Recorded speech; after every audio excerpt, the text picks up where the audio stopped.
Buenas tardes, un cordial saludo a todas las amigas, amigos que nos acompañan en este evento.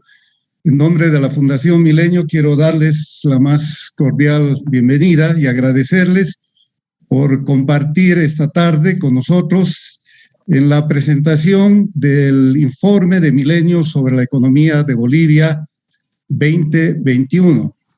Como muchos de ustedes saben, este es un producto muy característico del trabajo investigativo que lleva adelante la Fundación Milenio desde hace muchos años atrás.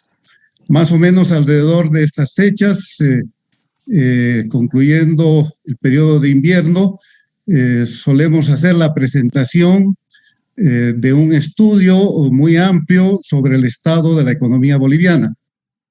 En la circunstancia particular que estamos viviendo, en realidad una circunstancia muy inédita por el fenómeno de la pandemia y de la repercusión que este hecho tiene sobre la economía boliviana y en general sobre la economía internacional.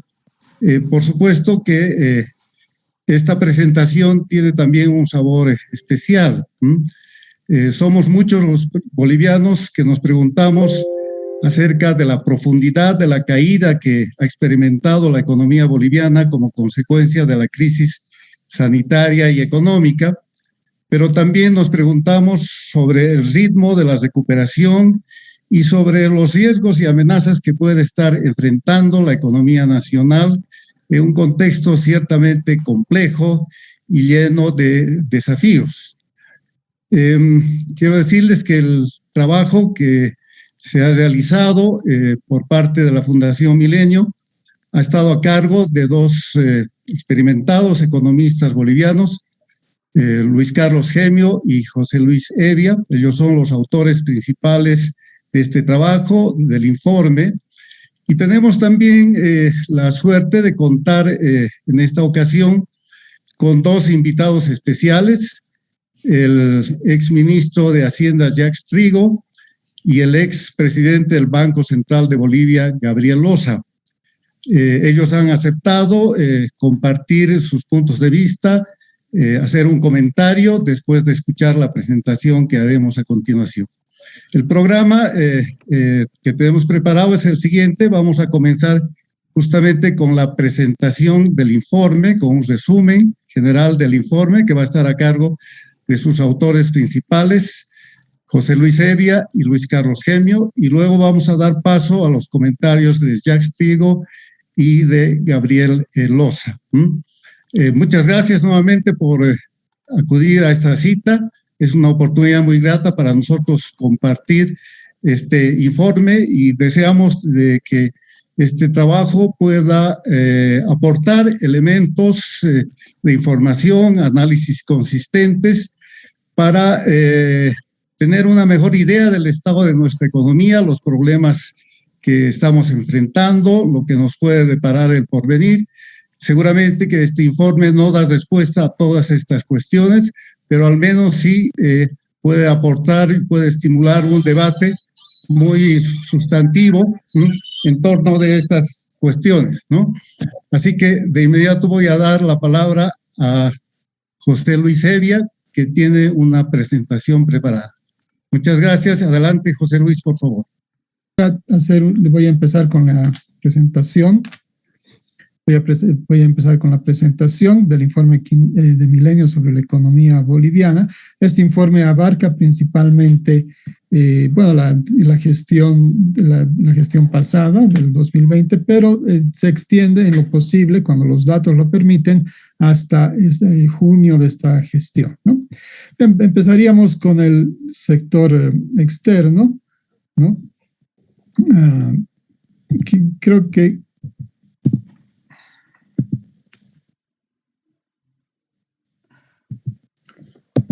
ahora sí.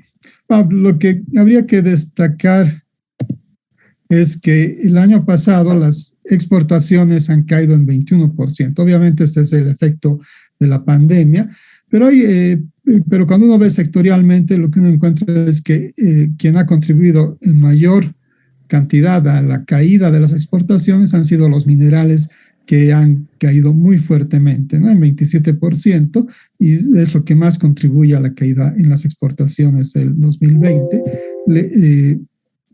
Le sigue hidrocarburos, que con una caída del 28% entre el 2020 y el 2019. Y bueno, la nota positiva es que más bien los no tradicionales han crecido en 6%, ¿no? Ahora, si uno ve las exportaciones a junio de este año, entonces uno encuentra que en general han crecido entre junio del 2021 y junio del 2020 y junio del 2021, han crecido en 54%. Pero obviamente esa cifra es engañosa porque estamos comparando con digamos, el punto más álgido de la pandemia, uno de los puntos más álgidos de la pandemia, que es... y por lo tanto, es una base muy estrecha y no es una comparación, digamos, que en el largo plazo nos interese, ¿no? Por eso nosotros comparamos, o nos parece más interesante comparar las cifras del primer semestre de este año con las cifras del primer semestre del 2019, ¿no? Y lo que vemos es que si uno compara esos dos periodos, en realidad el 2019 las exportaciones habrían crecido en 18%, lo cual es una buena noticia porque de alguna manera estaríamos recuperando la tendencia de largo plazo, ¿no? Bien, pero sobre todo, hay una recuperación muy importante en minerales, que han crecido en 27% y que contribuyen fuertemente al incremento de las exportaciones totales del 18%. Y de no tradicionales, aunque la base es más pequeña, su crecimiento ha sido muy fuerte, del 52%, lo que nos hace ver también que, lo que nos indica que hay una fuerte expansión del sector de no tradicionales, pero además que parece ser de más largo plazo y adicionalmente a eso, parece haber un gran potencial de crecimiento en ese sector, ¿no? Pero la nota discordante es la caída en las exportaciones de hidrocarburos. Si uno compara el 2019, es decir, el periodo antes de la pandemia, y el 2021, digamos, el peor, digamos, el escenario post pandemia, pero todavía de alguna manera influenciado por ella, el crecimiento de los hidrocarburos es negativo del 17%, y entonces esto nos está indicando que el sector de las exportaciones de hidrocarburos están cayendo no solamente por la pandemia, sino que parecen más bien que están cayendo en una tendencia de más largo plazo, ¿no? Entonces, aquí están todos los problemas del sector que va a comentar Luis Carlos más adelante. ¿Qué es lo que ha sucedido con las importaciones? Si ustedes ven acá, bueno, esta es la caída fuerte de las importaciones debido a la pandemia. De ahí las importaciones se han ido recuperando y están tendiendo a alcanzar los niveles pre-pandemia, pero todavía están por debajo de estos, ¿no? Por debajo de eso. Si uno ve por sector, uno ve que esta línea ploma, que son las importaciones de suministros industriales, se ha ido recuperando desde digamos, el punto más bajo de importaciones, que fue en abril del año pasado, se ha ido recuperando y ya está alcanzando los niveles de importaciones. Recording in progress. Los niveles de importaciones pre-pandemia, ¿no? Pero si uno, entonces, en el caso de los insumos industriales, se está recuperando a los niveles de pre-pandemia. Alguien me ha hecho notar que probablemente esto se deba a que en la pandemia muchas industrias han utilizado sus stocks, y probablemente parte de esto también es una recuperación de los stocks que habían estado disminuidos por la pandemia, porque las empresas han tenido que usar sus stocks, dado que las importaciones se habían caído en general, era más difícil importar, ¿no? La línea amarilla son las importaciones de hidrocarburos, y obviamente las importaciones de hidrocarburos han ido, luego del gran shock que tuvimos el año pasado, entonces por las restricciones a la movilidad, esas se han ido recuperando y ya están llegando casi a los niveles, digamos, más normales del 2019, ¿no? Pero cuando uno ve, en cambio, lo que ha sucedido con los bienes de inversión, ¿no? Con las importaciones de bienes de inversión, maquinarias y equipos, uno ve que no se han recuperado del shock, ¿no? Entonces, si uno ve acá, uno puede ver que están alrededor de un nivel que está bastante más bajo del nivel sobre el cual fluctuaban en el año antes, en la pandemia, ¿no? Entonces, ciertamente parece que luego de la pandemia, o la pandemia ha generado un shock en la absorción de la economía, pero gran parte de esta absorción o la reducción de la absorción viene por la reducción de la inversión, ¿no? Y ese es un tema importante que vamos a ver, sobre el cual Luis Carlos también nos va a comentar. Y el tema es que parece que la inversión ha sufrido un shock y que no se está recuperando o no se está recuperando a la velocidad que necesitaríamos por la pandemia, ¿no? Bien.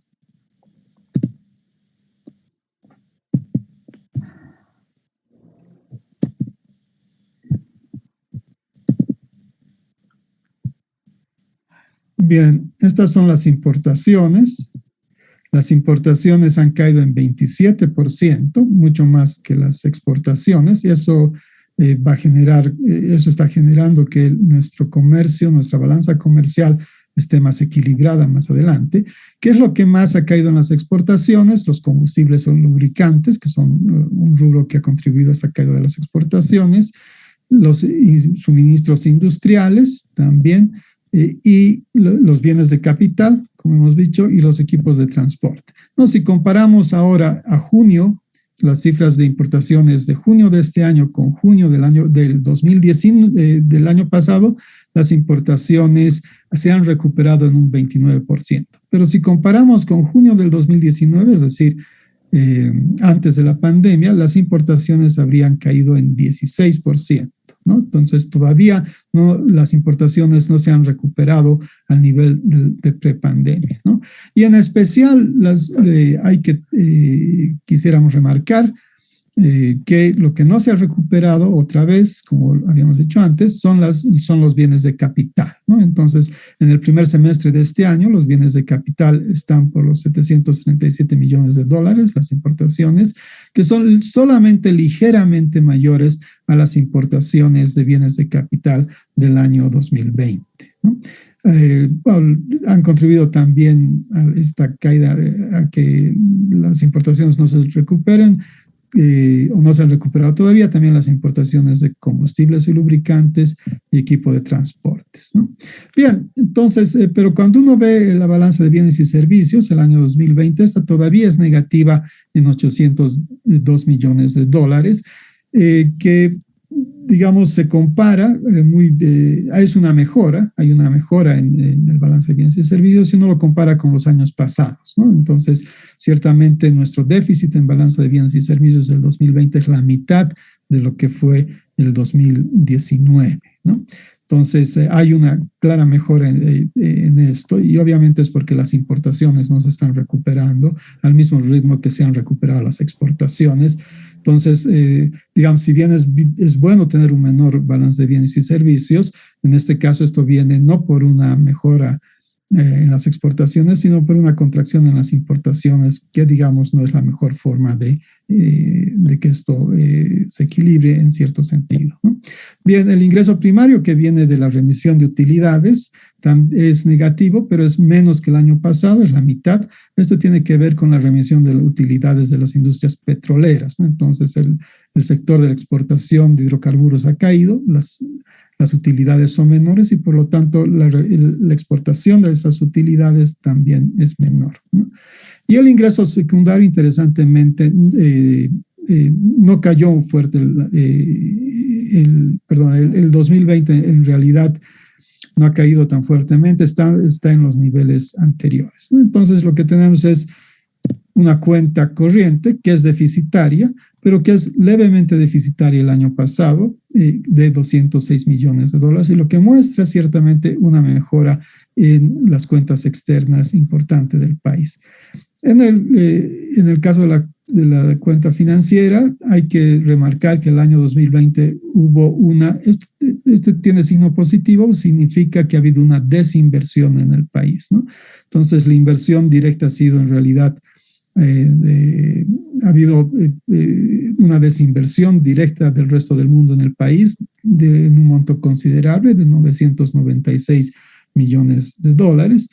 Y eso ha tenido que ser, entonces, si uno tiene un pequeño déficit en cuenta corriente y además tiene una desinversión directa en el país, entonces tiene que compensar de alguna manera, ¿no? Y la forma en la que se ha equilibrado las cuentas ha sido con inversión en cartera, que son los préstamos, que aquí están los préstamos sobre todo que obtenemos del resto del mundo, y los activos de reserva, es decir, la caída en las reservas internacionales. Y la balanza de pagos muestra una caída de 1.752 millones de dólares. Más adelante vamos a ver que en términos monetarios la caída ha sido como de 1.100. La diferencia, que son como 600 millones de dólares, está en la apreciación del oro, ¿no? Entonces, en este caso, no se está contando la apreciación del oro porque es la metodología del balance de pagos, y entonces se muestra una caída de 1.752 millones de dólares, ¿no? Bien, entonces, en general, uno podría ver que todas las cuentas externas tienen que ser de alguna manera financiadas, ¿no? Y las formas de financiar son con los desembolsos de deuda externa y las pérdidas de reservas internacionales. Y estas son la línea azul son los desembolsos, la línea naranja son las pérdidas y el total es el financiamiento, ¿no? Entonces, esa es una forma de ver, sería una forma alternativa de ver esas cuentas. Y entonces, el año pasado nos hemos financiado en el sector externo, a pesar de la caída de nuestro déficit en cuenta corriente, hemos tenido que financiar como 3.000 millones de dólares que han venido obviamente de las reservas y de los créditos externos, ¿no? Entonces, lo que está mostrando esto es que es también que ha habido es la desinversión fuerte en el país, que en parte también puede ser interpretada como que muchas personas han sacado de alguna manera sus capitales hacia el resto del mundo, lo que obviamente es perfectamente identificable en el caso cuando uno ve las reservas. Los meses, hay varios meses, y en el 2020 sobre todo los meses, en las elecciones se percibe una salida importante o una compra importante de dólares más bien, ¿no? Bien. Al primer trimestre de este año, hay cifras al primer trimestre, el balance de bienes y servicios es positivo, lo cual rompe casi una tendencia. Hay que ver obviamente qué va a pasar este fin de año, pero tenemos un superávit en balance de bienes y servicios, algo que no experimentamos desde el 2016, ¿no? El ingreso primario es negativo. Obviamente se está remitiendo utilidades, y más importante, es más grande que el del trimestre del año pasado, pero tampoco es tan grande. Entonces, esto refleja que el sector hidrocarburos no se está recuperando tan bien. Y lo que sí ha crecido de manera importante son el ingreso secundario, que son básicamente las remesas, ¿no? Y eso nos genera un superávit en cuenta corriente de 179 millones de dólares, que es un superávit que otra vez luego de haber experimentado tantos, por buenos años déficits, tenemos ahora, o por lo menos en el primer semestre, un superávit que parecería que, digamos, cambia de alguna manera, contrasta con lo que había venido pasando los anteriores años, ¿no? Bien. Para el primer trimestre, la inversión directa es positiva. Digamos, ha habido inversión directa en el país. La inversión en cartera también, en este caso, cuando es positivo, quiere decir que ha ingresado en el país, ¿no? Y sin embargo, los activos en reserva se han reducido, ¿no? Las reservas internacionales, otra vez sin contar las variaciones en valor, han caído en 426 millones de dólares, en 400 millones de dólares, ¿no? Entonces, digamos, a pesar de tener un déficit, a pesar de tener, un superávit en cuenta corriente, estamos desacumulando reservas, en parte porque probablemente hay gente que está comprando dólares, está acumulando dólares, y en parte porque lo que no hemos puesto en este cuadro son los errores y omisiones que están pesando también en esto. Pero de todas maneras ha habido necesidad de financiar, a pesar de tener un superávit en cuenta corriente, ha habido necesidad de financiar un déficit, ¿no?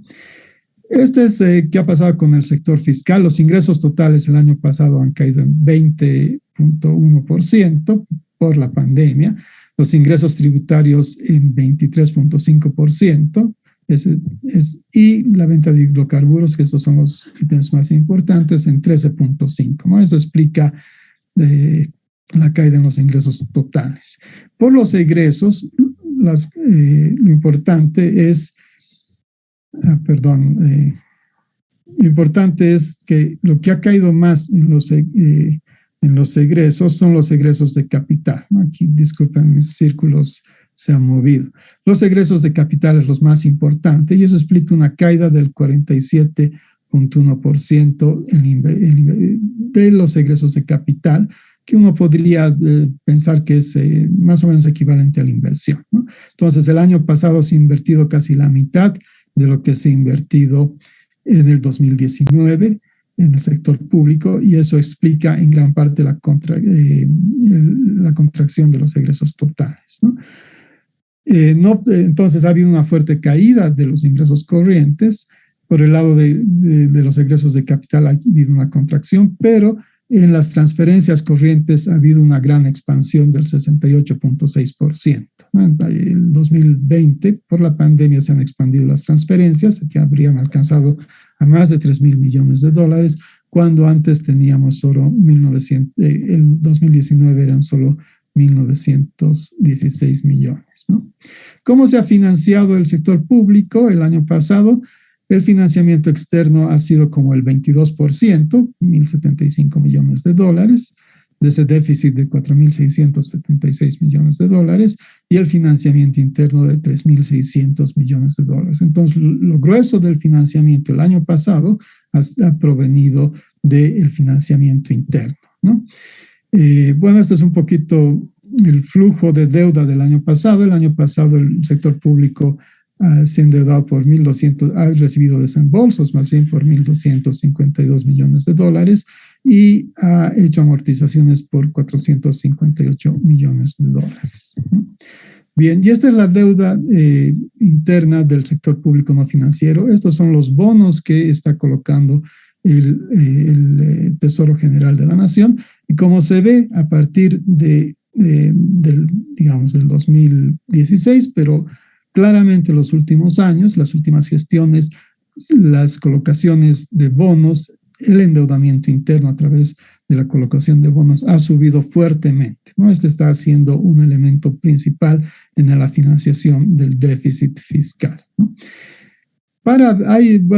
Cifras más actuales tenemos para abril. En abril los ingresos totales, y voy a comparar otra vez lo que está pasando en abril de este año con lo que ha pasado en abril del 2019. Si yo comparo eso, los ingresos totales todavía están 16% en el primer cuatrimestre de este año, por debajo de lo que eran en el primer cuatrimestre del 2019. Entonces, ha habido una recuperación, pero todavía estamos por debajo, ¿no? Los ingresos tributarios están todavía por debajo en 24%, y esto nos está indicando de alguna manera que, digamos, el dinamismo de la economía, las ventas de la economía, el PIB todavía está por debajo, y eso hace que obviamente los ingresos tributarios también estén por debajo. Los impuestos a las ventas, a las utilidades son los componentes importantes de los ingresos tributarios, ¿no? Por el lado de los egresos totales, los egresos corrientes hoy en día se encuentran 8% por encima de lo que eran el 19. Entonces, fíjense ustedes, los ingresos no se han recuperado al nivel del 2019, pero los egresos están por encima del 2019. Y los egresos de capital, esto nos está diciendo que los egresos de capital en el primer cuatrimestre con respecto al primer cuatrimestre del 2019 son reducidos. Es decir, si uno interpreta esta como la inversión pública, uno vería que la inversión pública del 2021, que llegó a 862, ciertamente es mayor en 41% a la inversión pública del 2020, pero todavía está muy lejos de la inversión pública del primer cuatrimestre del 2019, que había alcanzado a 1.399, ¿no? Entonces, también la inversión pública no ha llegado a esos niveles. Y las transferencias corrientes muestran este año que están por los del 2019. Pero lo que hay que subrayar, por otro lado, es que tenemos un superávit corriente en estos primeros cuatro meses que contrastan con el déficit corriente del año pasado, pero es mucho menor, es un tercio, digamos, de lo que era el superávit corriente en el 2019. Entonces, ciertamente todavía hay un deterioro muy importante de las cuentas del sector público, ¿no? Y el superávit y el déficit global, tenemos un déficit de 240, que si bien es menor al déficit del año pasado, todavía es más grande que el déficit del 2000. Es déficit cuando el 2019 había superávit, ¿no? Bien, en el financiamiento, el crédito externo se ha expandido en 353 millones, pero eso ha sido compensado por otro tipo de financiamiento. Entonces, lo que ha pasado es que este otro tipo de financiamiento es el crédito que se ha devuelto al Fondo Monetario, no es el crédito, la operación que se ha deshecho con el Fondo Monetario Internacional y que ha significado la salida de 349 millones, que en parte ha sido compensada por un crédito de la CAF de 353 millones de dólares, 350 más o menos millones de dólares. Entonces, en el neto, el crédito externo no ha llegado a financiar, no ha financiado nada o casi nada del déficit fiscal en el primer cuatrimestre, y digamos, el déficit fiscal en el primer cuatrimestre ha estado financiado enteramente con el crédito interno neto, ¿no? Bien, en el sector monetario, lo importante es que este financiamiento interno es lo que explica el crecimiento de la base monetaria, y el crédito a bancos el año pasado, ¿no? El 2020 ha habido un fuerte incremento en el crédito del Banco Central al sector público y también un incremento importante del crédito a bancos a través de una operación no convencional de la que todos probablemente conocen y sobre la que no voy a adentrar, ¿no? Entonces, pero este incremento ha generado ciertamente un incremento en la base monetaria, pero ha generado también una caída en las reservas internacionales, ¿no? Entonces, eso es algo que es posible esperar. Entonces, el crédito neto al sector público expande la cantidad de pagos. Una parte puede quedarse en manos del público, es decir, el público puede aceptar una mayor cantidad de dinero, mantener dinero, pero otra parte del público, que la parte que no acepta, se vuelca contra reservas y las reservas caen, ¿no? Entonces, una parte de la explicación de por qué las reservas han caído en el 2020 es por la expansión del crédito al sector público y también en parte el crédito a los bancos. Y esto nos muestra qué ha pasado, que esta es la base monetaria. Uno podría pensar que esta es la cantidad de dinero que tiene el público, y ciertamente esta es una fuente de financiamiento de alguna manera para el sector público. Entonces ha habido un fuerte incremento en la demanda de dinero. Ahora lo que uno podría pensar o debería preguntarse es si este incremento es un incremento transitorio o va a ser un incremento más permanente, ¿no? Si fuese transitorio, esto significa problemas más adelante también, ¿no? Para mayo, la base monetaria ha caído en 581 millones de dólares. El crédito neto al sector público ha sido negativo, ¿no? Y las reservas han caído, ¿no? Y las reservas han caído. En gran parte, esta caída en las reservas está reflejando la menor demanda de dinero que ha habido en los primeros, a mayo, 5 meses del año.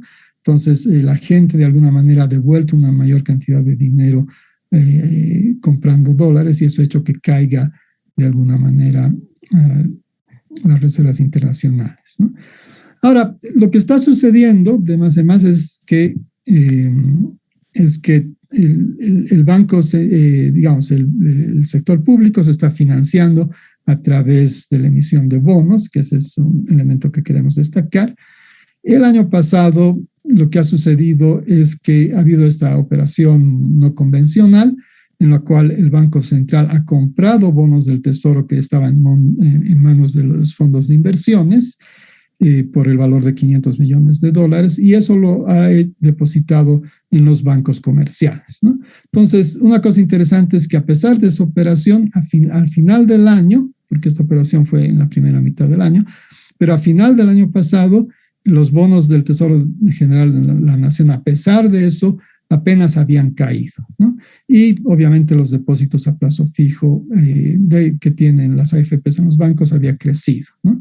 Cuando uno ve qué ha pasado en este año, a abril, uno encuentra que la mayor parte del financiamiento de los fondos de las AFPs ha ido a los bonos del Tesoro General de la Nación, están financiando el déficit fiscal y solamente 36 millones han ido a depósitos a plazo fijo, ¿no? ¿Qué es lo que significa eso? Lo que significa es que, lo que vamos a ver, lo que significa es que los bancos tienen menos crédito, menos fondos como para expandir el crédito, ¿no? En el caso del año pasado, se han incrementado las obligaciones con el público, los depósitos se han incrementado en $2.360 millones. Esto principalmente por la operación extraordinaria que ha hecho el Banco Central. Y también el Banco Central ha facilitado líneas de liquidez para los bancos. Esto ha generado un incremento en los fondos prestables a los bancos que en gran parte han ido a cartera y a disponibilidades, ¿no? ¿Qué es lo que ha pasado este año? Entonces, las obligaciones con el público han crecido muy poco, ¿no? En parte porque los fondos, las AFPs ya no han podido realizar depósitos a plazo fijo porque ese dinero ha ido más bien a financiar al déficit del sector público, ¿no? Y bueno, eso ha generado que la cartera no pueda expandirse, aun cuando las disponibilidades han caído, ¿no? Bien, yo termino acá, les agradezco y quien va a continuar con la presentación es Luis Carlos Geni.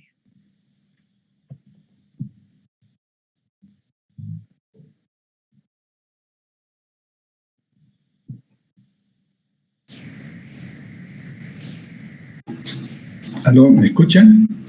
Creo que tenemos ¿me escuchan?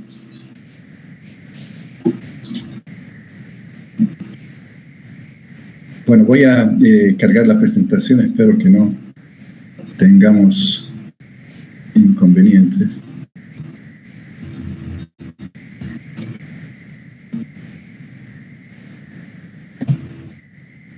A ver, ¿qué quería cargar?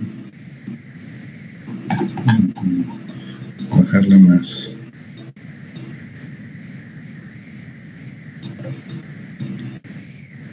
Bien, aquí había quedado la presentación de José Luis. Y yo en la última parte de esta presentación voy a hablar sobre la actividad económica.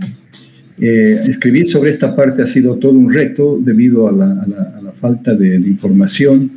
Ha sido como armar un rompecabezas donde uno tiene información incompleta de diferentes sectores, en algunos sectores más que otros, pero no están publicadas, como ustedes saben, las cuentas nacionales a diciembre del 2020, solamente existen cuentas hasta el primer semestre, los 2 primeros trimestres del año 2020, entonces no tenemos una cifra oficial de crecimiento del año pasado, y el indicador líder, que es el índice el IGAE, Índice Global de Actividad Económica, solamente llega hasta noviembre del 2020, entonces no tenemos información para este año.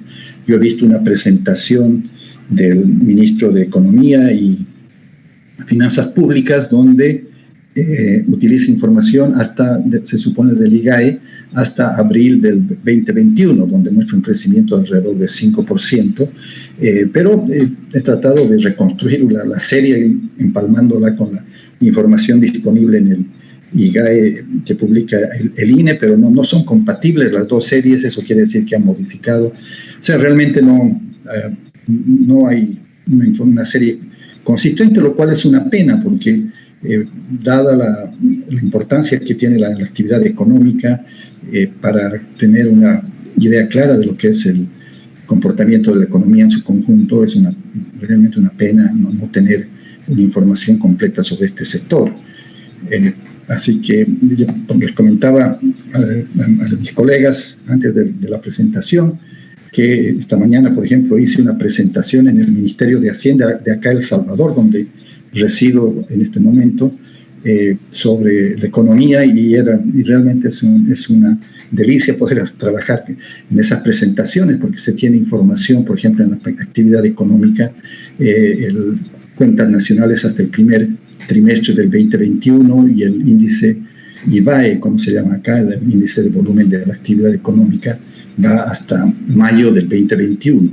Entonces, realmente uno puede hacer proyecciones, ver qué va a pasar este año, lo cual realmente pone la discusión y el análisis de la actividad económica en otro plano. Bien, habiendo dicho esto, voy a empezar mi presentación.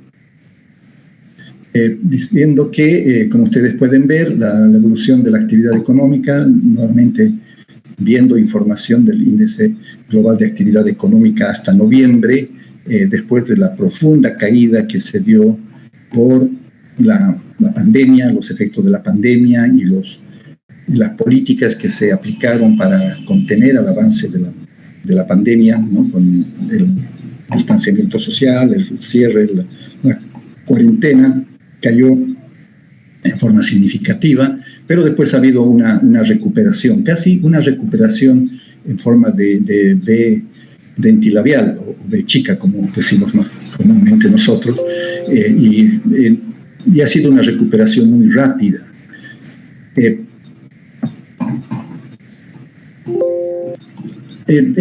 Acá se ve las variaciones, estas son tasas de variación, tanto en lo que se refiere a la variación acumulada del año, que aparece en azul, como las variaciones que son de mes, digamos en este caso de mayo del 2020 con respecto a mayo del 2021. O sea, es la variación a 12 meses, pero comparando meses similares solamente, ¿no? Y se ve que, claro, la mayor caída se dio en abril del 2020 y posiblemente mayo, donde la caída comparando con el similar mes del año anterior llegó a ser de un 26.6%. Y después vino la recuperación, como vemos, y en noviembre, el índice de actividad económica de noviembre del 2020 en relación a noviembre del 2019 es ya una cifra positiva de 5.8%. Entonces, eso ha hecho que la actividad económica, esta recuperación en la actividad observada en los últimos meses del año pasado, hace que a noviembre nuevamente la variación acumulada del índice de actividad económica comparando con el del año anterior muestre una caída de 8.2%. Sobre qué podría pasar para el próximo año, o sea, para este año en realidad, más que para el próximo, para el 2021, diferentes organismos, instituciones han hecho sus proyecciones. Por ejemplo, el Banco Central proyecta un 4.8 de crecimiento, el Ministerio de Economía un 4.4, el Fondo 5.5, el Banco Mundial 4.7 y CEPAL 5.1. Pero yo diría que en general estas proyecciones son bastante cautelosas, ¿no? Porque viendo un poco, si tuviéramos información más actualizada sobre el IGAE, viendo lo que ha pasado este año, digamos, con la actividad económica, en base a todo lo que nos presentó José Luis sobre el comportamiento del sector externo, del gasto público, que el gobierno sigue en fondo cumpliendo como una política contracíclica, ¿no? A través del gasto, ha aumentado el gasto, la inversión para de alguna forma contrarrestar los efectos recesivos de la pandemia. Si tuviéramos esa información, como sucede en otros países, veríamos, yo creo, que en el caso boliviano, que recuperación sería mucho más alta, ¿no? Por ejemplo, en Chile han aumentado la tasa de crecimiento proyectada para el 2021 a 10%. Y acá en El Salvador, por ejemplo, viéndolo también el índice de volumen de actividad económica mensual, la recuperación va a estar entre un 10 y un 11%. Entonces, yo pienso que la recuperación va a ser más alta, y estas son cifras muy conservadoras, pero no tenemos en este momento un índice de volumen de actividad económica que nos pueda dar mayores luces en este aspecto, pero es muy probable que la tasa de recuperación sea mucho más alta. Con respecto, en algunos casos voy a utilizar las informaciones del PIB al primer semestre del año pasado, en algunos casos voy a usar el IGAE a noviembre para poder dar una imagen o reproducir una imagen de lo que ha pasado, usando información del PIB trimestral o al primer semestre, en realidad, ¿no? De los 2 primeros trimestres del año pasado, vemos que la caída llegó a ser un 11.1%. Claro que esto no capta la posterior recuperación que se observa en el IGAE y por lo tanto hasta noviembre por lo menos ya la caída se había atenuado a 8,2%. Pero ¿qué explica esta caída del 11.1%? ¿Cuáles son los factores que más incidieron en la caída? Caso de la formación de capital fijo, la inversión privada, por la incertidumbre que se generó por los efectos de la pandemia. Al principio nadie sabía cuánto podía durar. Bueno, todavía sigue esa incertidumbre, pero de alguna forma ya la recuperación de la actividad, la apertura de la economía ha hecho que los agentes empiecen a producir y empiecen a planificar, porque al final uno tiene que seguir viviendo, pues, o sea, estamos en una situación de emergencia, hay riesgos, todo lo que quiere, pero el mundo sigue girando. Entonces la gente, los empresarios, los agentes están tomando decisiones y la recuperación se está dando. Pero en ese momento, en el momento en que empezó la pandemia, había la incertidumbre era mucho mayor y la formación de capital fijo, que es una de las variables de la demanda agregada más procíclicas, ¿no? Porque es la variable que más se mueve con el ciclo. La construcción, por ejemplo, que es parte de la formación de capital, se detuvo en seco en algún momento. También el sector privado trajo sus decisiones de inversión, o las pospuso o las paró, y también el sector público, como veíamos en la presentación de la parte de José Luis, prefirió obviamente priorizar el gasto corriente para cubrir, hacer los efectos de la pandemia, aumentando el gasto en salud y en otros ítems del presupuesto público que son mucho más urgentes en ese momento, ¿no? Entonces, ese es uno de los sectores, uno de los componentes de la demanda agregada que más cayó, la formación de capital. Las exportaciones, lo mismo, sobre todo las de minería, que la minería también lo vimos en la parte de José Luis, que tuvo un efecto muy, muy negativo. Las importaciones se contrajeron, se pararon en seco las importaciones en algunos momentos del año, y por supuesto eso generó lo que explicaba muy bien José Luis, el hecho de que hayamos tenido un superávit en la cuenta corriente de la balanza de pagos el año pasado ha sido más que nada por los efectos recesivos de la pandemia. Ahora el caso del consumo del gobierno y el consumo privado caen menos, pero estas son variables de la demanda agregada que son más contracíclicas, ¿no? La demanda, bueno, la gente siempre no dejó de consumir, posiblemente redujo el consumo menos necesario, consumo suntuario, pospuso sus decisiones de consumo en términos de comprar un automóvil o comprarle algún artefacto del hogar, etcétera, o textil, o la parte de vestuario, pero no puede posponer sus decisiones o su consumo de alimentos y otras necesidades que siguen siendo prioritarias. Por eso, tanto el consumo del gobierno como el consumo privado no se redujeron en la misma forma que los otros componentes. Por el lado de la actividad económica, acá sí utilicé el IGAE, pero también está comparado con el PIB trimestral, pero al primer semestre, o sea, los 2 primeros trimestres del año que aparecen en azul, y el IGAE que aparece en naranja, que va hasta noviembre, enero-noviembre. Vemos que el IGAE, mientras el IBAE cae en 8,2 a noviembre, el PIB semestral cae en un 11,1, lo que veíamos en el cuadro anterior. Y los sectores que más han experimentado la caída son el de minería, en ambos casos. Siempre vamos a ver que hasta noviembre la caída es menor, porque ya toma en cuenta algunos meses que ya corresponden a la recuperación económica. Y el caso de la construcción, lo mismo, ¿no? Acá hay una diferencia grande en realidad, porque la construcción empezó nuevamente a funcionar. Entonces, estos fueron los sectores mucho más afectados. Entre los menos afectados está el agropecuario, precisamente por lo contracíclico que es las características de la producción agropecuaria, que es eminentemente rural, no depende de la mano de obra o de la movilidad de las personas para generarse. Una vez que se ha sembrado, las plantas crecen y los cultivos crecen. Bien, el caso del sector agropecuario, acá se ve claramente que no hubo una caída tan pronunciada. En algún momento la caída fue de un 2,9, comparando, digamos, tomando abril 2020 con respecto a 2019, abril, pero el acumulado se mantuvo incluso positivo, mostró tasas positivas de crecimiento, y a noviembre la tasa acumulada de crecimiento es de 2,2, comparando con enero-noviembre del 2019.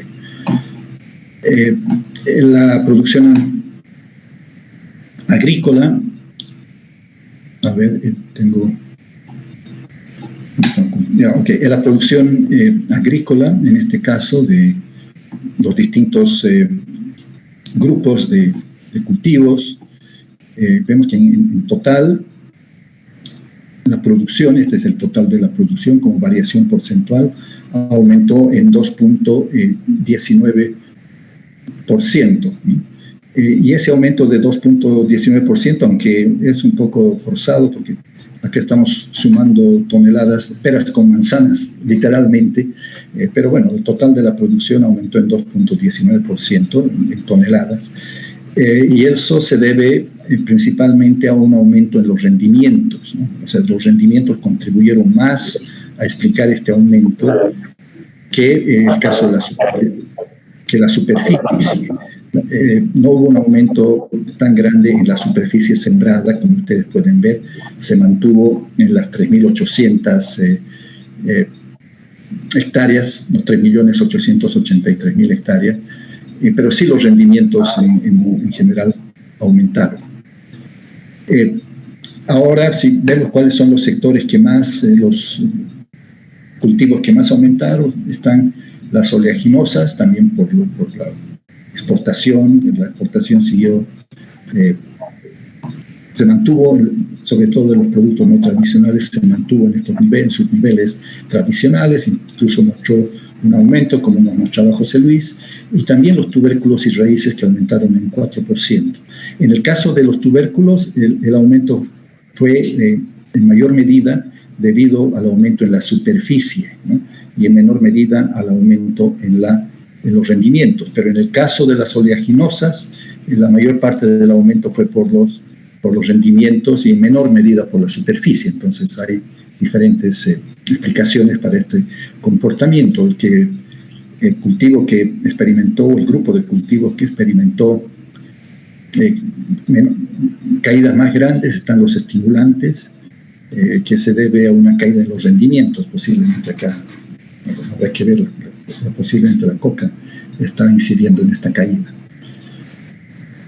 El sector agropecuario, en este caso, tiene problemas estructurales, como ustedes saben, de falta de acceso a crédito, de falta de tecnología, de uso poco sostenible de las tierras agrícolas, y eso pone a Bolivia en una situación bien desventajosa en términos de rendimientos comparando con países de la región, ¿no? Por ejemplo, en soya el rendimiento es de 2.155 kilos por hectárea, y comparando con otros sectores, incluso con países que compiten con nosotros. El caso de Colombia, por ejemplo, tiene un mayor rendimiento en la producción de soya, a pesar de que es uno de los mercados al cual nosotros exportamos soya.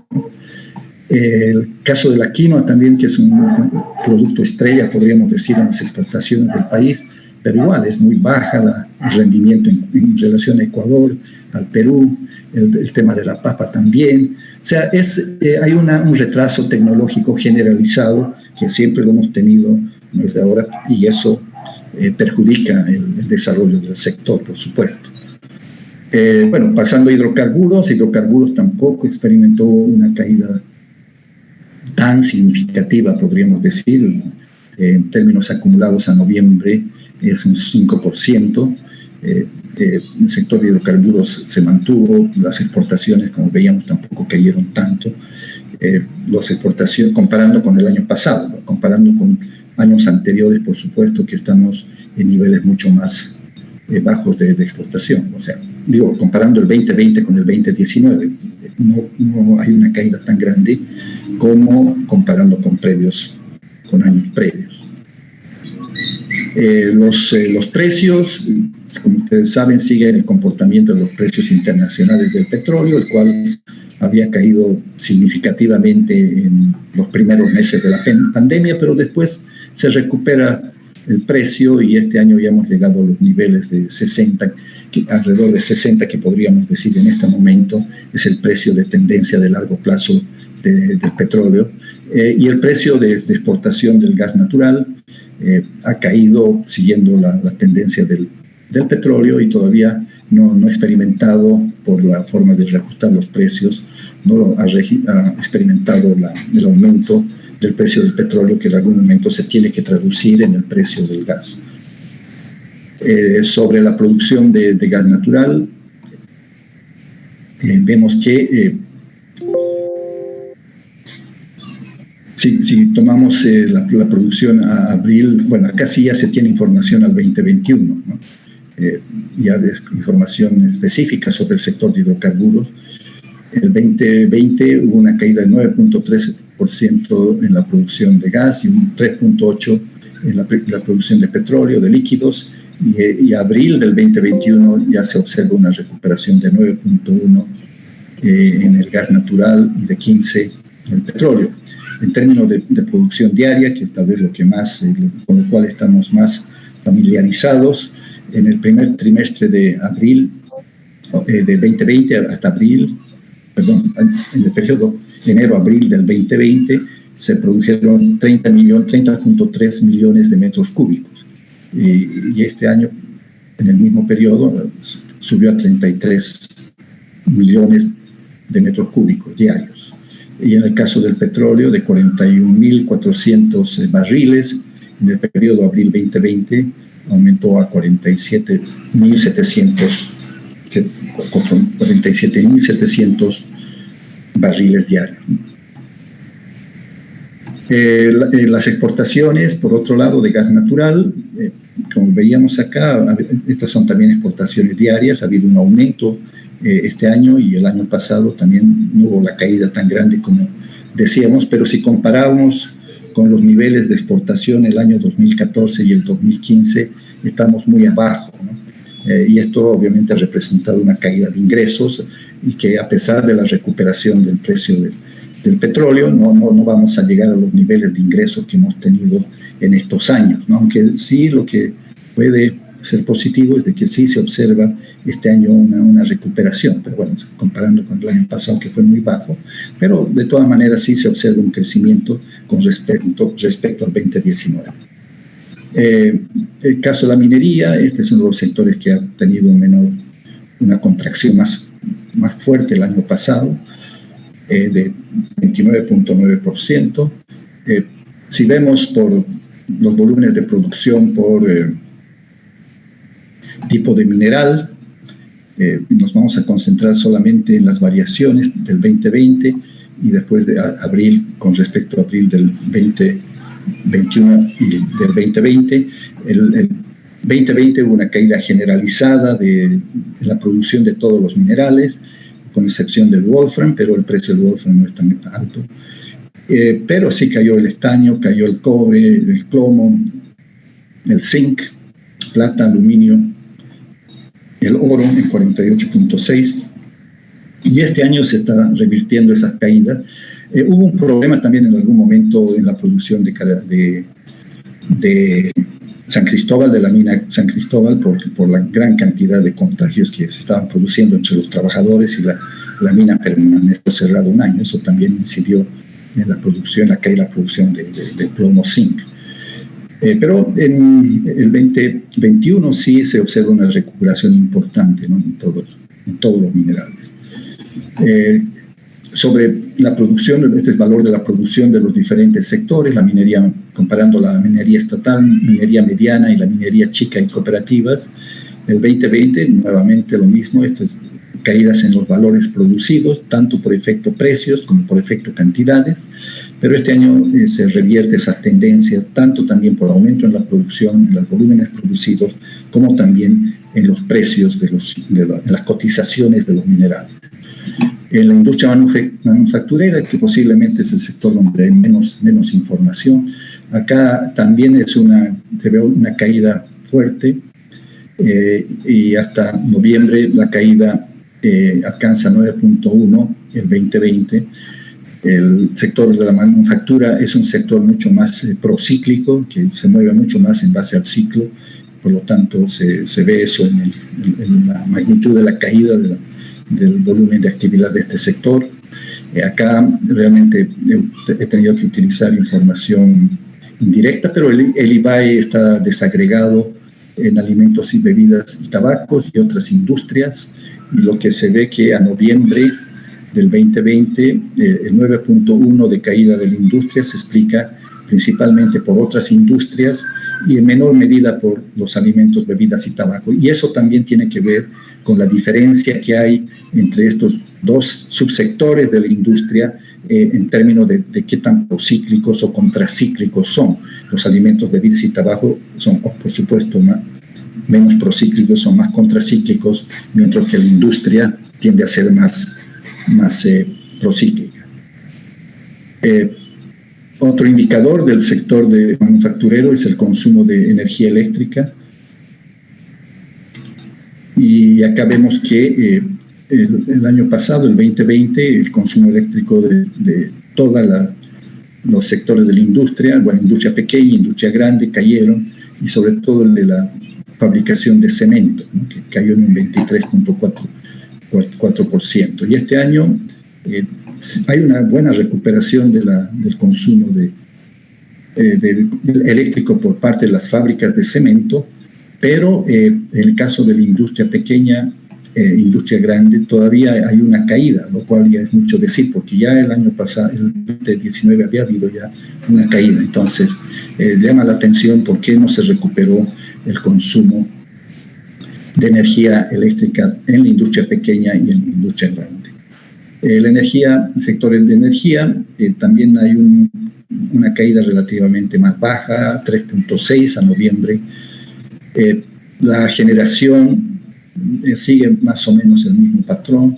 Hubo una caída en la energía del sistema integrado de 3.3, y eso hace que el total de la generación haya caído en 2.2 hasta noviembre del 2020, o sea, del 2020 completo, digamos. Este es el consumo de energía eléctrica de todo el 2020.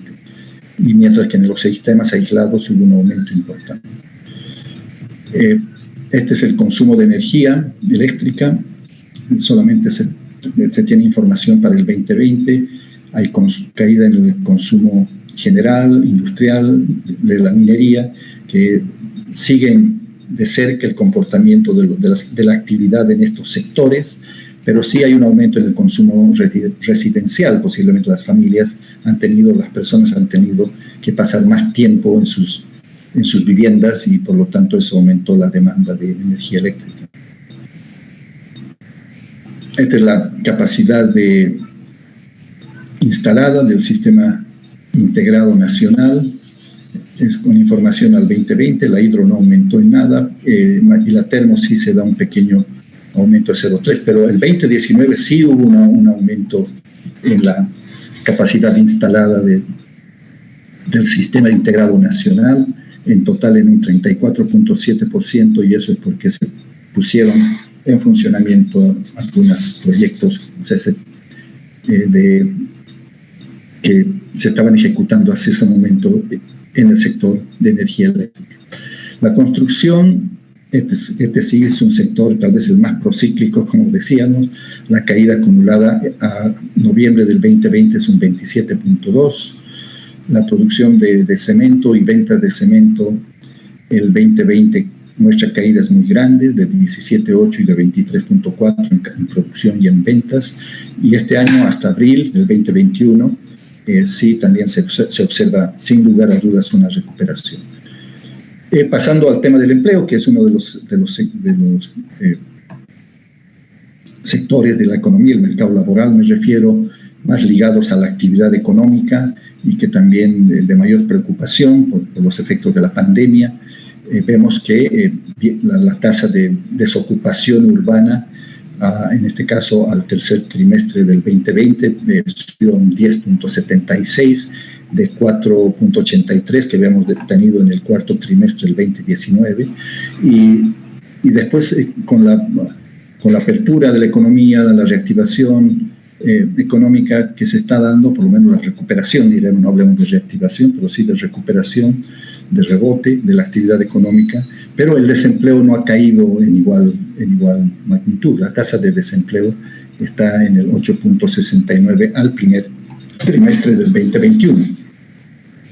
En el área rural, el INE más que nada mide, más que la tasa de desempleo, mide una tasa de subocupación, la cual habría aumentado al primer, no se tienen los datos que no aparecen acá, pero se ve que ha habido un aumento entre el cuarto trimestre del 2019 y el primer trimestre del 2021, desde 2,75% a 6,53% de la población económicamente activa. Viendo los indicadores de empleo, tal vez ahí se explica de alguna forma por qué el desempleo no cayó tanto en el área urbana. Estos son indicadores de empleo en el área urbana precisamente.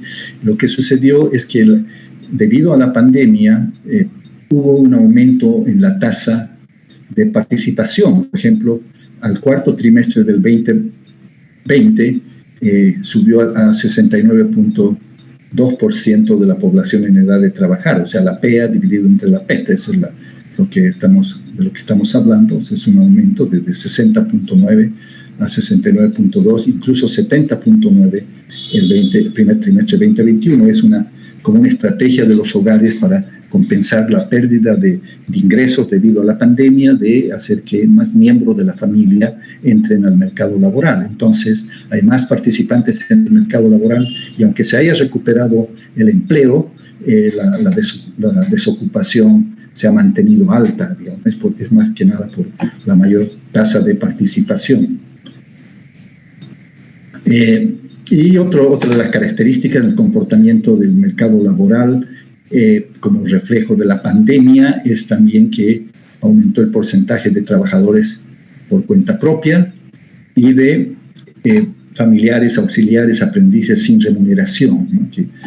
que nos muestra que el empleo en Bolivia, uno de los resultados de la pandemia y de la recesión, la crisis que se generó por los efectos del COVID, ha sido ahora también el traer una mayor informalización del empleo en la economía. Bien, con eso termino mi presentación. Le pasaría nuevamente a José Luis para que ella nos dé las conclusiones. A ver, bueno.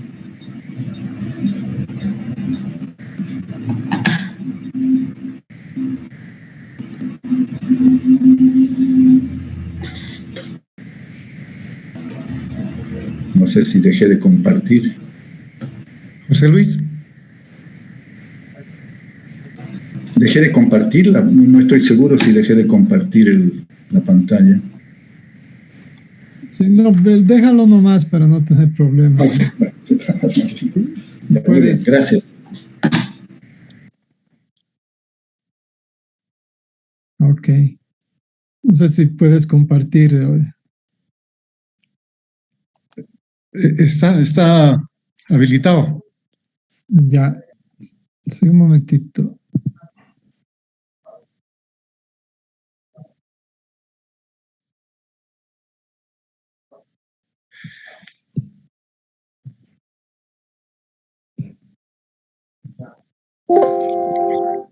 Pero como es una última lámina, José Luis, tal vez podrías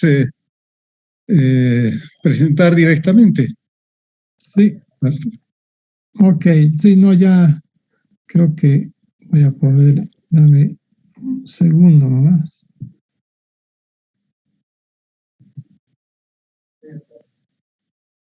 Ahora sí.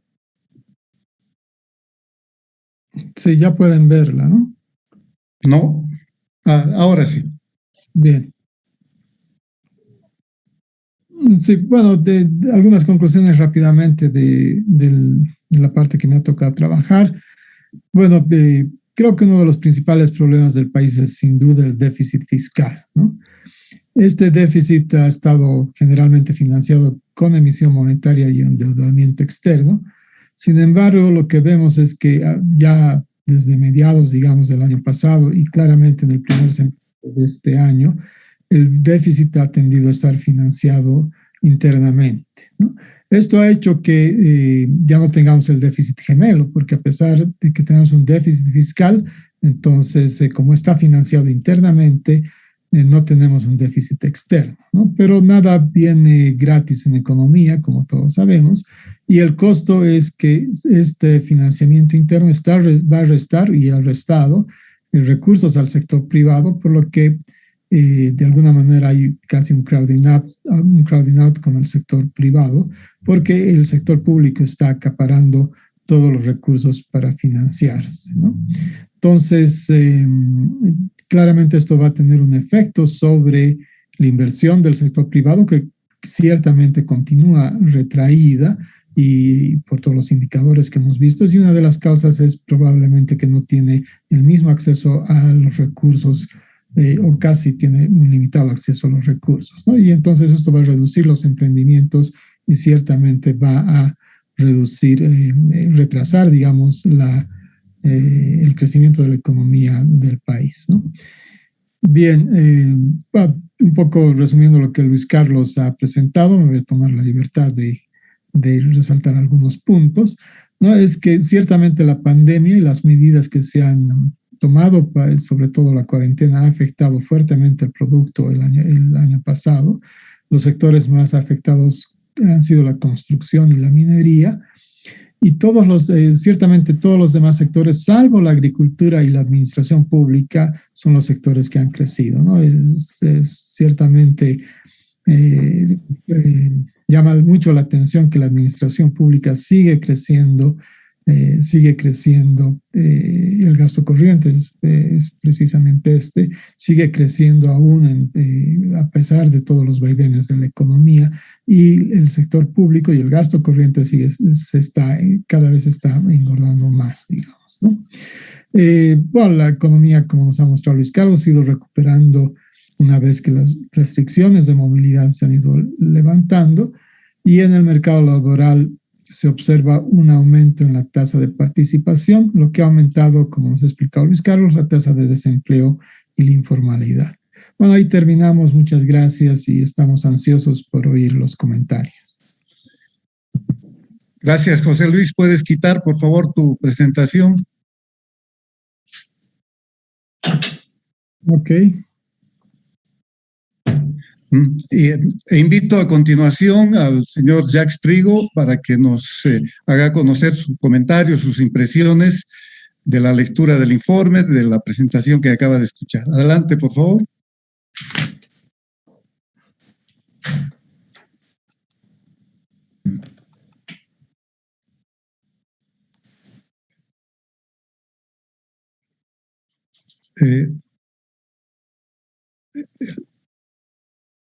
Tienes el micrófono apagado.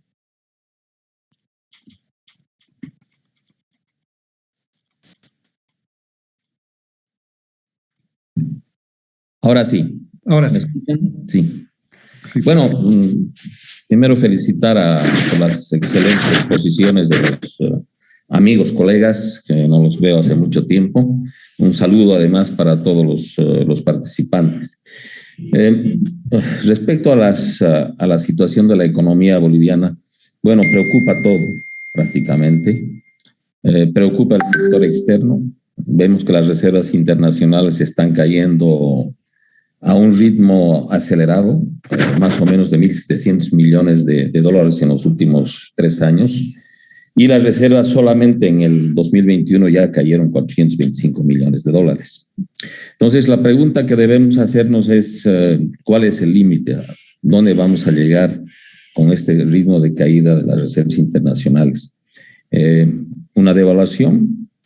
El gobierno flexibilizará el tipo de cambio, liberará el tipo de cambio, dejará que el tipo de cambio se libere, o qué pasará con los agentes económicos, porque en una situación tan complicada uno esperaría también que el tipo de cambio en el mercado estuviera mucho más alto, o sea, en el mercado paralelo, ¿no? Pero no sucede así. Entonces posiblemente haya otros ingresos, posiblemente sea la cocaína, decirlo claramente, que de alguna forma están cubriendo esta caída de las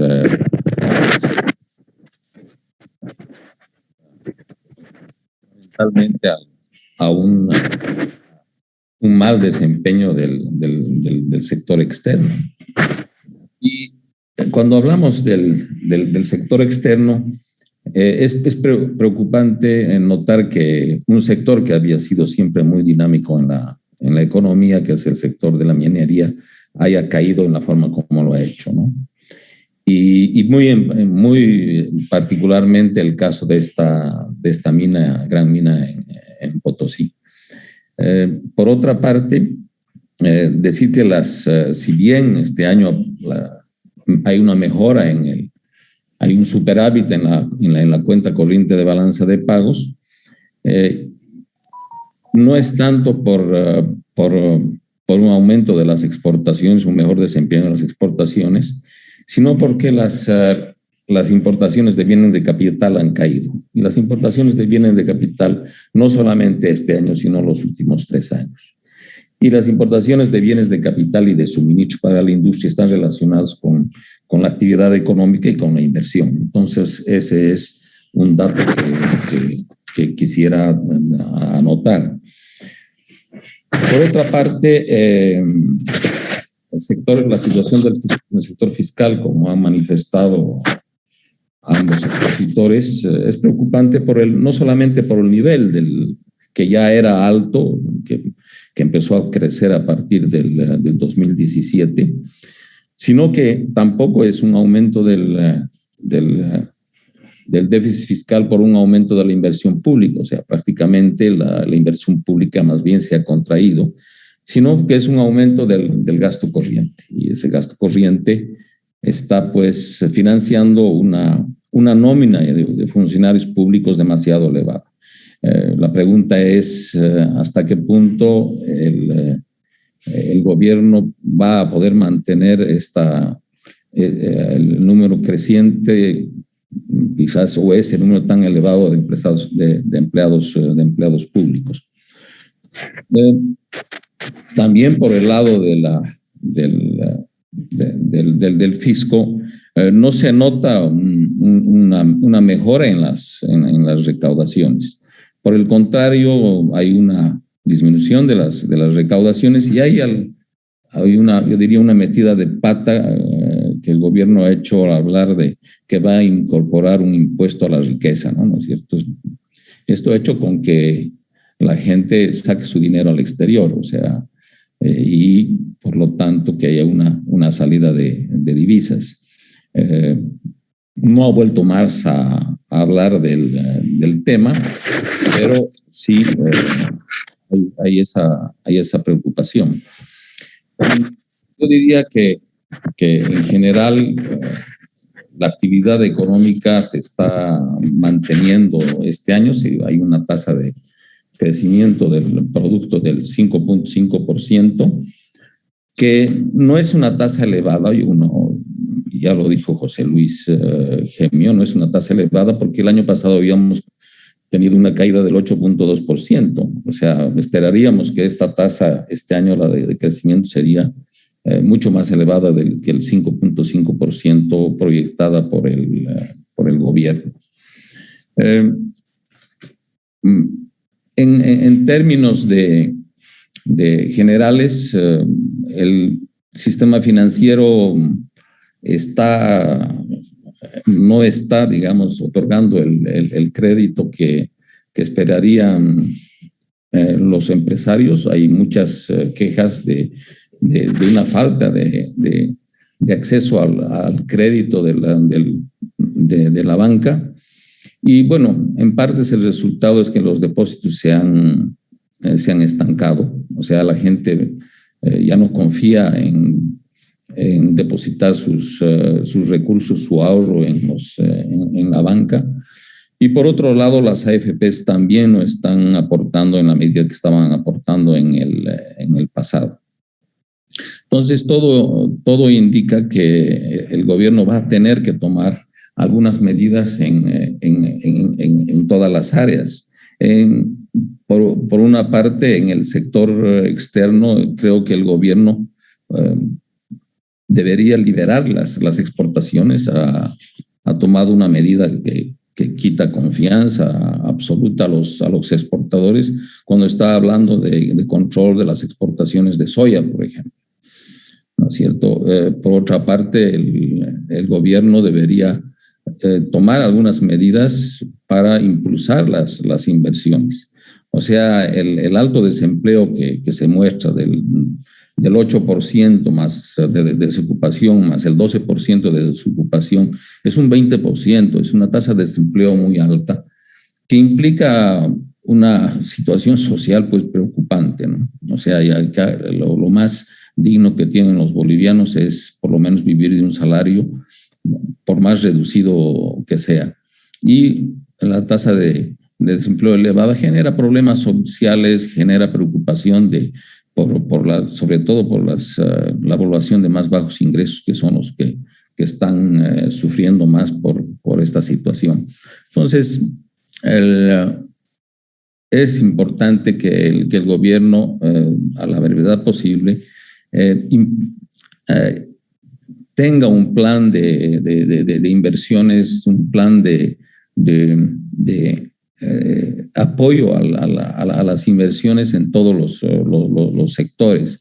Y esto puede hacerse a través de medidas fiscales o medidas de reactivación económica. Se ha hablado del crédito, el gobierno ha hablado de reactivación económica en un momento dado con bombos y platillos. Esos recursos no han llegado a los blancos. Se habló de 1.500, 2.000 millones de dólares para reactivar la economía debido a la pandemia. Hablando con los bancos no han recibido absolutamente nada.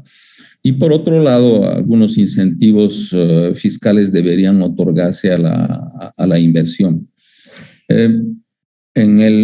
Volviendo a la parte fiscal, ese déficit del 9% que aparentemente no hay visos de que vaya a reducirse en el futuro, el gobierno tendrá que tomar medidas, y tendrá que tomar medidas fundamentalmente para reducir su planta de empleados, porque en este momento es imposible pensar en nuevos impuestos, es imposible pensar en aumentar las tasas impositivas de los actuales impuestos, y lo que debería sí hacer es mejorar la administración tributaria. Yo creo que la administración tributaria ha sido deficiente y lo sigue siendo.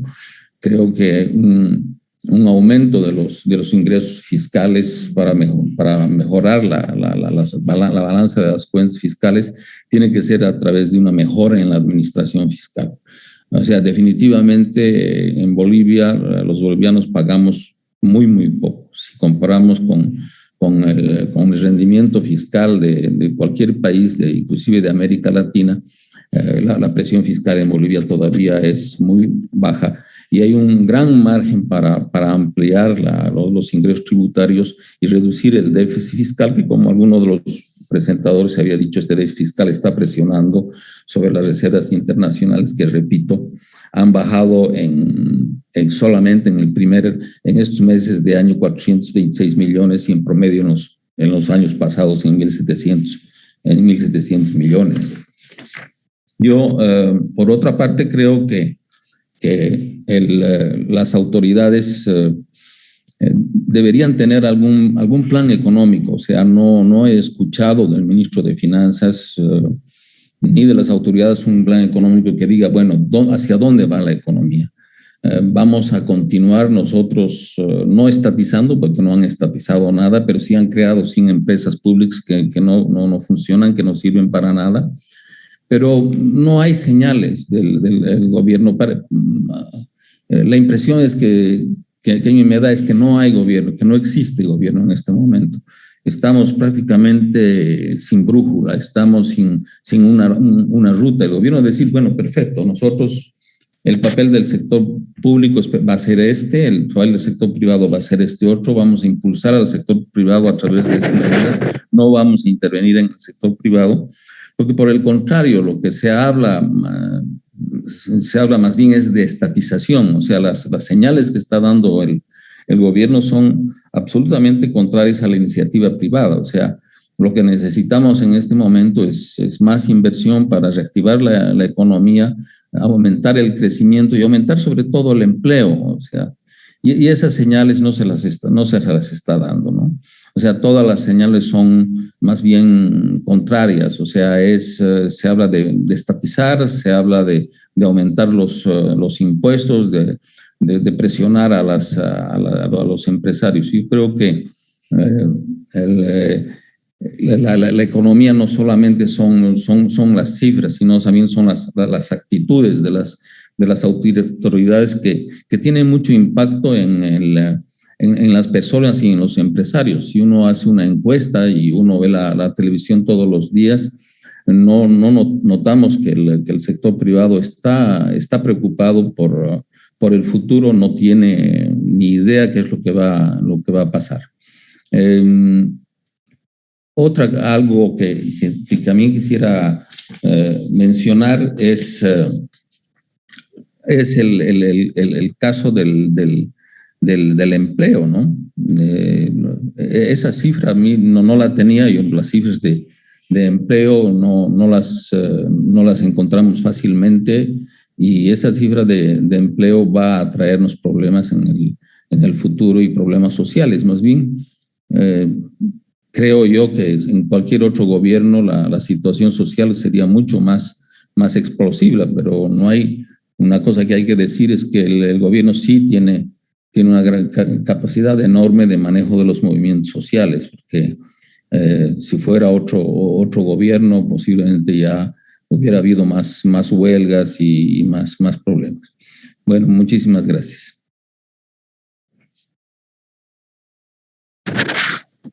Invito ahora a Gabriel Loza a compartirnos su mirada de la economía.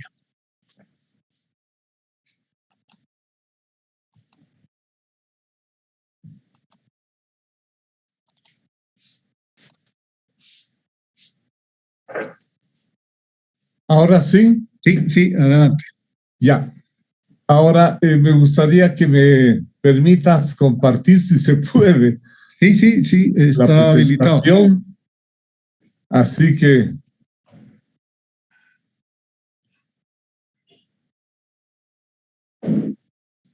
ahí estamos. No. Compartir pantalla. Sí, pero no. Ahí vamos. Ahí. Ahí estamos bien. Ahora sí. Listo. Bueno, el agradecimiento a la Fundación, a Henry, para comentar este informe número 43 ese número para mí es un número muy claro, significa continuidad en la contribución, en el análisis que es profesional y serio que hace Milenio. En el pasado tuve el honor de compartir, así como Luis Carlos y Evia, en los informes.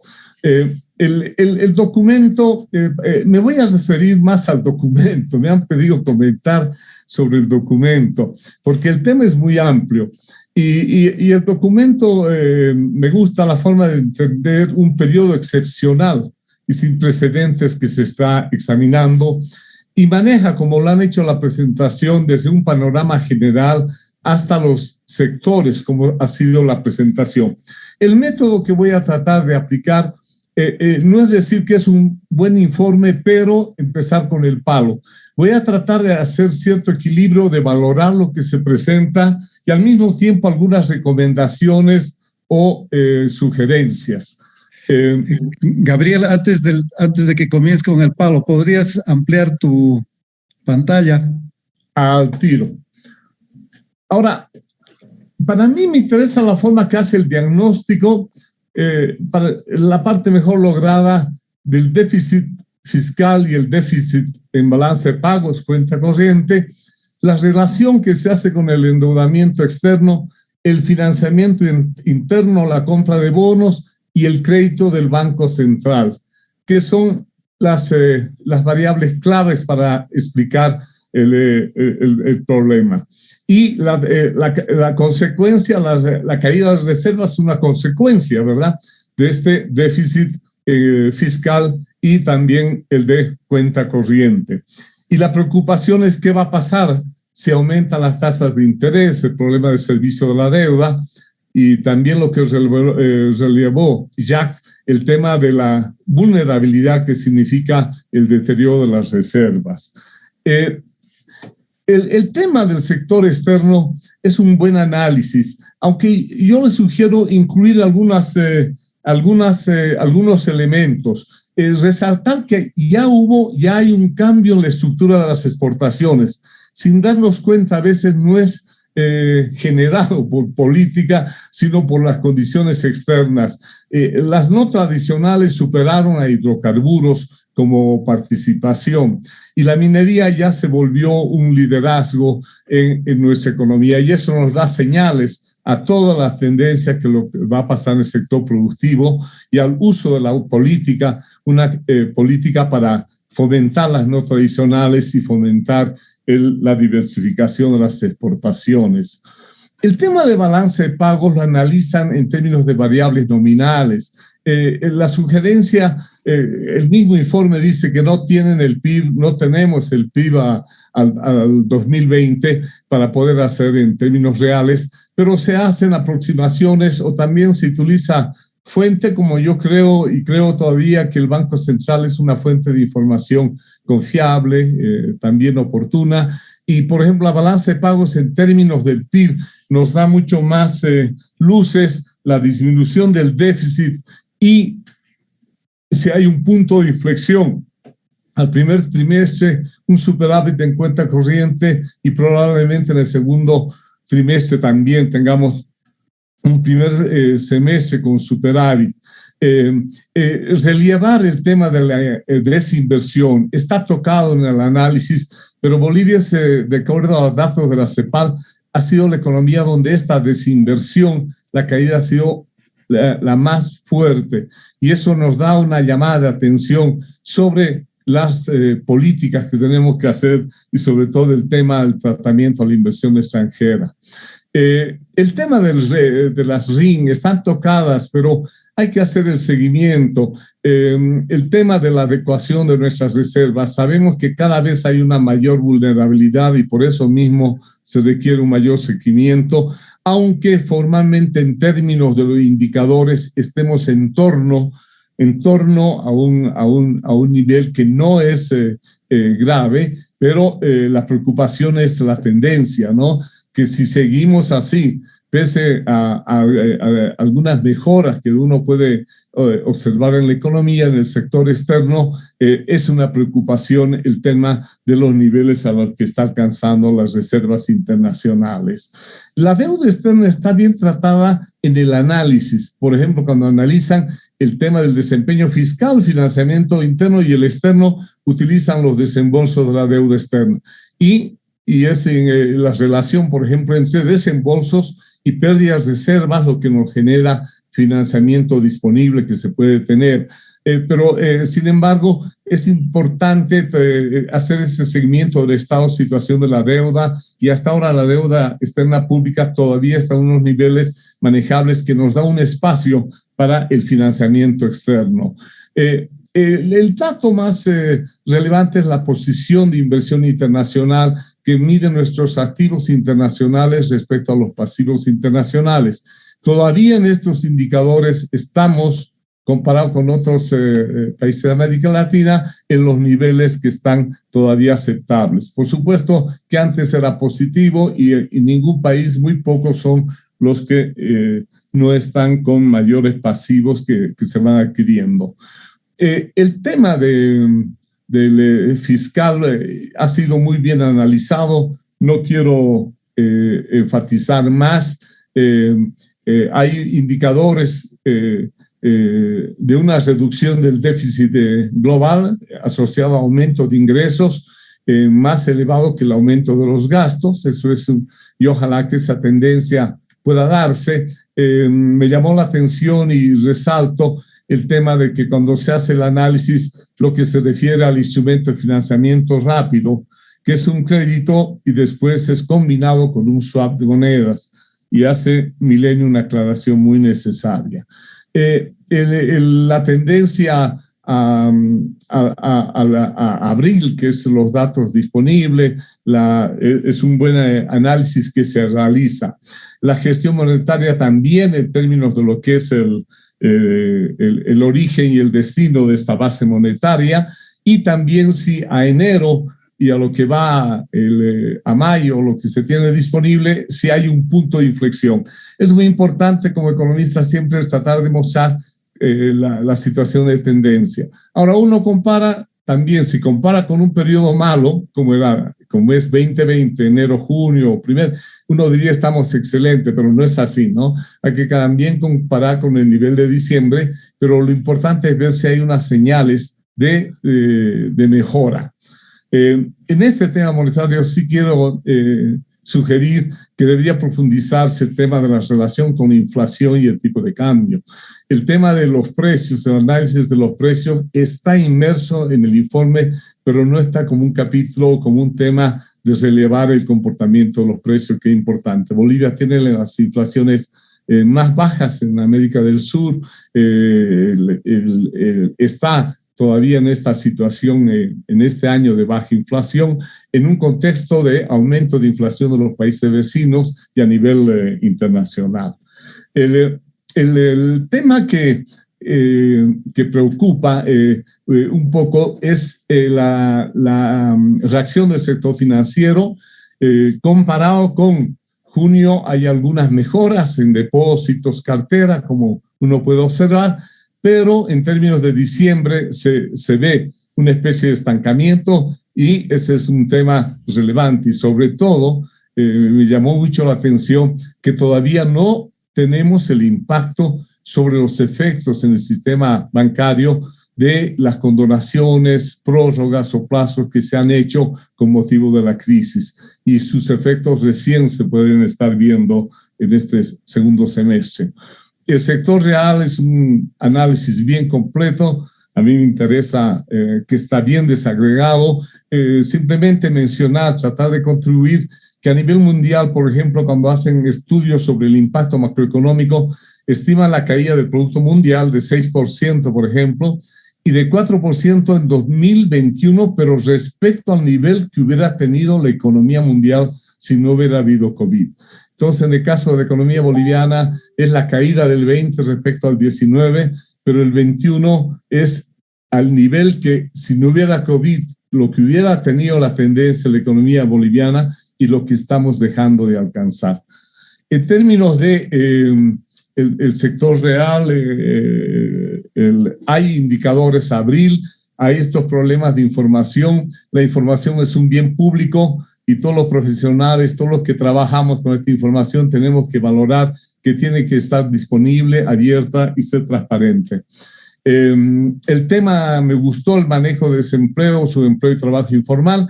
Yo lo he reducido a tres, a un cuadrito con base a los cuadros que han hecho el informe para comparar cuarto trimestre 2019, tercer trimestre que ha sido en términos de empleo el más grave y el primer trimestre del 21, donde se observa recuperación al primer trimestre, pero comparado con los niveles del cuarto trimestre no se ven. Para concluir, es un periodo trágico, no solo crítico en términos económicos, para el mundo y para el país. Yo creo que se requiere una evaluación, va a ser una evaluación todavía que lo va a hacer la historia económica en términos más serios, más tranquilos, fuera de lo que es lo que está pasando todavía el 21. Pero lo importante es empezar y plantear enfoques, plantear sugerencias y plantear ideas. El propio FMI, en su informe de junio sobre la economía boliviana, dice que ha tenido efectos devastadores. No lo sabemos todavía a plena magnitud. Y ha habido, adicionalmente, en Bolivia un cambio en el manejo de la política económica en el periodo de la crisis 2020. El informe de Milenio es una contribución buena y oportuna al examen del estado de la economía y su curso inmediato. ¿Comparado con quién? Con otros informes alternativos, con otros informes que no salen oportuno. Hay una información oficial, por supuesto, pero la idea de que la sociedad civil y todas las universidades podamos estar analizando lo que pasa en nuestro país. En el informe, como había señalado, llama la atención el no tocar el tema de los precios, la variable inflación, que clave. Salarios, precios, salarios, referencias y el problema del tipo de cambio. Pero es un informe no tradicional, porque hay un análisis dinámico de variables en la parte fiscal y sector externo, combinado a las variables del análisis que se hace por sectores de la economía. Me parece una buena contribución. El tema del entorno internacional está en el informe. Yo antes hacía este trabajo en Milenio. Generalmente había un capítulo del entorno internacional, pero yo aconsejo tener el capítulo porque lo que ha pasado en la crisis mundial y sus efectos son muy importantes tomarlos en cuenta. El tema de la corrección del déficit, ese es el tema central. El problema va a ser qué espacio fiscal tenemos. Entonces, normalmente se dice bajar los gastos, bajar los sueldos o bajar el personal de la administración pública. Y el problema es que el espacio fiscal tiene que permitirnos asignar mayores recursos, en el caso del gasto social estoy hablando, sin comprometer sobre todo la sostenibilidad fiscal, la sostenibilidad financiera. Por supuesto que es un reto y en nuestro medio es muy difícil llegar a consenso sobre eso. Es fácil, el 2020 se bajó la inversión pública, el gasto de capital, se está reactivando el 2021. Hasta el fondo está promoviendo que se aumente la inversión pública. Los impuestos deberían aumentarse. A nivel mundial está la tendencia. Y yo le llamo a los grandes no contribuyentes, como son el sector cooperativo minera, productores de coca, sectores gremialistas que deberían contribuir en la economía. También el tema de desorientarlo, y para mí planteo el tema de racionalizar el gasto de las empresas públicas, que son un bien público, son ingresos de todos bolivianos y tienen que cuidarse bien. Sin evidencia empírica, yo creo que hay un ajuste fiscal silencioso. No, eso lo vamos a ver recién los datos que puedan darse al final de año. Pero lo que hay que es más bien algo público, un acuerdo mínimo. Y un tema es el tipo de cambio. Y eso es un tema que se vuelve sacro, se vuelve ya como parte de una religión que no hay que tocar. Y no hay que esperar que se llegue a un nivel crítico para mover. Sería la peor forma de moverlas cuando ya las reservas estén agotadas o estén en nivel crítico. Hay espacio para el endeudamiento, pero este endeudamiento tiene que limitarse en su asignación y no ir, por ejemplo, a más empresas públicas. El endeudamiento externo tiene que manejarse cuidadosamente. Y por último, quiero terminar que debería haber una pausa ideológica. Yo creo que más la discusión de modelos, que si un cambio de modelo viene el otro modelo, que critica el otro modelo, es la búsqueda de mejores opciones de política económica y social. Agradezco a Milenio por la invitación y los comentarios que han hecho los expositores y Jack también.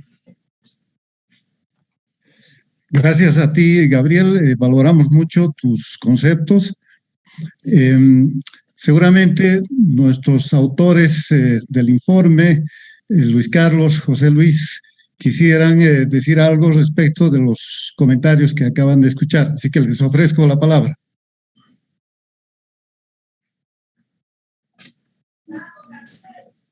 Adelante, José Luis. Gracias. Empezaré yo agradeciendo a los comentaristas todos los comentarios han sido muy interesantes y bienvenidos. Y quisiera responder a algunos de ellos nomás, ¿no? Una cosa interesante que tal vez está en el informe es, un punto importante es por qué habiendo este déficit fiscal no estamos, hay un superávit ya en el primer trimestre, un superávit en el sector externo, en la cuenta corriente, ¿no? Porque básicamente se está financiando internamente el déficit, ¿no? Y en parte se está financiando colocando letras, pero también interesantemente los bancos al acumular una mayor cantidad de disponibilidades están de alguna manera también financiando al sector público, ¿no? Entonces, y es por eso que uno incluso en algunos periodos, algunos meses pasados, ha visto que parece que hay una sobreoferta de dólares en el mercado, digamos, en las casas de cambios, etcétera, ¿no? Porque de alguna manera se está restringiendo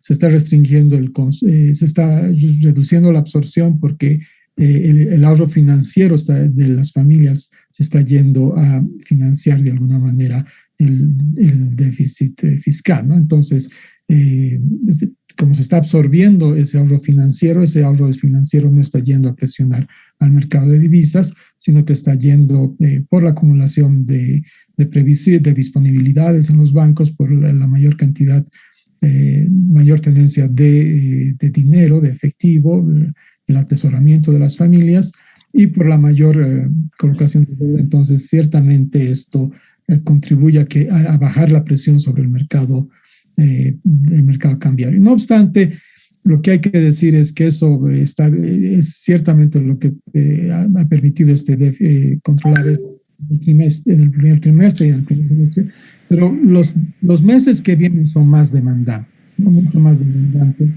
porque el déficit va a seguir, el déficit se genera sobre todo en la segunda mitad del año, entonces el déficit va a subir fuertemente los estacional, por un lado, y por otro lado también el ahorro de las familias, el ahorro del sector privado, financiero, el ahorro financiero que puede ir a financiar este déficit también es relativamente limitado, ¿no? Entonces va a ser difícil es decir, va a haber necesidad de ir a otras fuentes de financiamiento más del financiamiento interno, ¿no? El financiamiento interno no va a poder cubrir este año ciertamente todas las necesidades de financiamiento, y esto en la segunda parte del año creo que va a ser importante, ¿no? El otro punto sobre el que quería comentar era sobre, los dos comentaristas han estado de acuerdo en que lo que hay que hacer es subir los impuestos. Yo voy a diferir de esa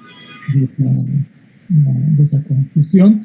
Yo voy a diferir y creo que la experiencia, hay un excelente libro que se llama Austerity, que es un libro de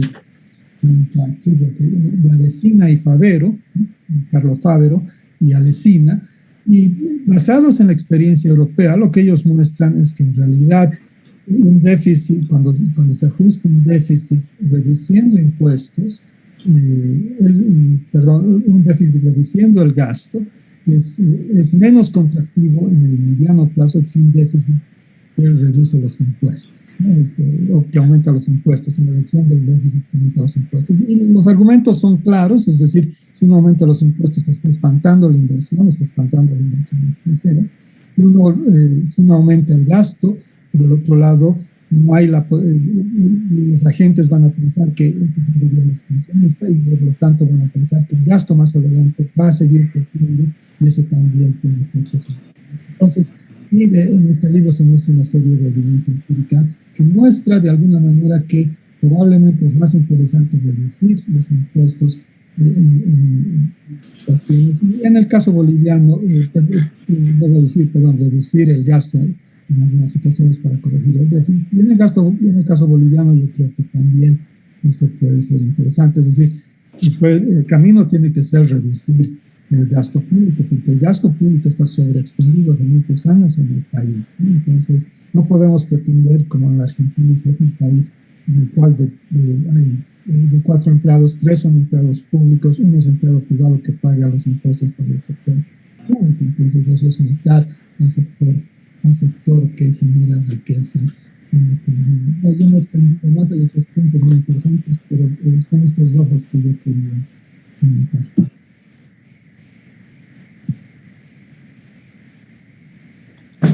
Luis Carlos, te ofrezco la palabra.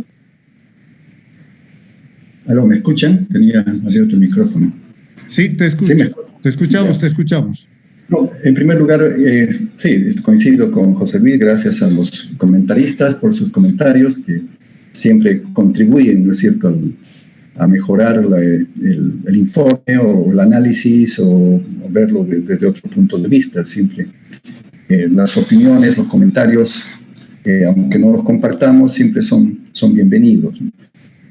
Voy a comentar posiblemente en términos más generales sobre algunos temas de la economía, aunque yo me concentré básicamente en la actividad económica, que es la que presenté. Pero sí, yo en realidad tendería a coincidir con José Luis en el sentido que en este momento tenemos un Estado demasiado grande. O sea, realmente,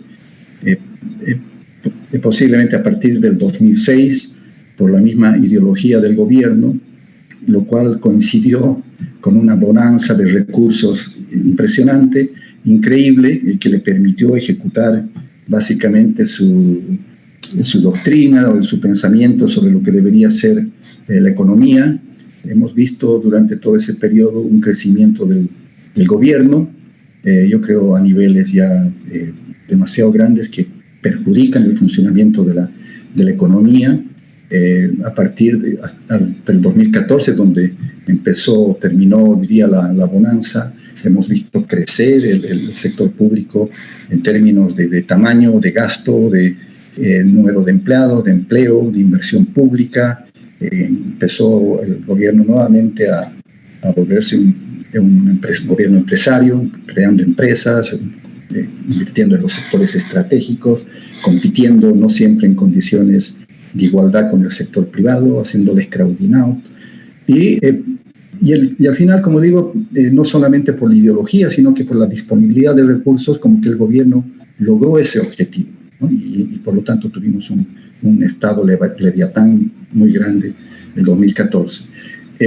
Y con una reducción de la importancia del sector privado, por supuesto, porque hubo un crowding out muy fuerte de la actividad privada, no solo en los sectores estratégicos, pero en otros sectores como la producción de alimentos, la producción de papel, etcétera, etcétera, etcétera. Entonces, llega la crisis y caen los recursos con que el Estado disponía a manos llenas y podía gastar a manos llenas en el pasado, y nos encontramos en una situación donde el Estado, yo creo que a futuro, no va a poder seguir cumpliendo el rol que el gobierno del MAS específicamente se había diseñado o se había planteado, ¿no? El Estado ya no tiene los recursos para seguir invirtiendo y gastando en ingentes cantidades, y por lo tanto tiene que haber un ajuste. Y Si bien se ha podido mantener el ritmo de gasto a partir del 2015, pero eso ha sido a costa de reducir las reservas. Las reservas han llegado